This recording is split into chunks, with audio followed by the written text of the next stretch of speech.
Work is good for mental health, but a negative working environment can lead to physical and mental health problems.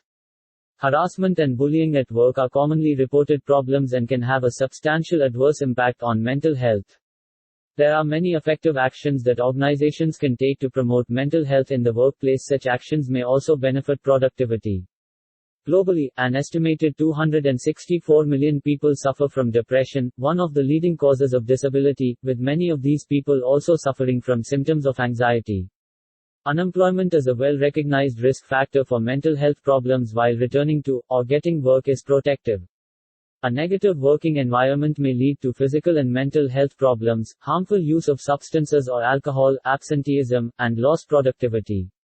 Workplaces that promote mental health and support people with mental disorders are more likely to reduce absenteeism, increase productivity, and benefit from associated economic gains. Work-related risk factors for health. There are many risk factors for mental health that may be present in the working environment. Most risks relate to interactions between type of work, the organizational and managerial environment, the skills and competencies of employees, and the support available for employees to carry out their work. For example, a person may have the skills to complete tasks, but they may have too few resources to do what is required, or there may be unsupportive managerial or organizational practices.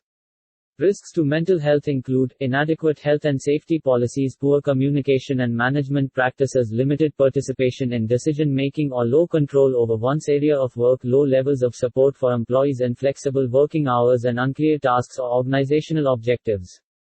Creating a healthy workplace. Protect mental health by reducing work-related risk factors. Promote mental health by developing the positive aspects of work and the strengths of employees.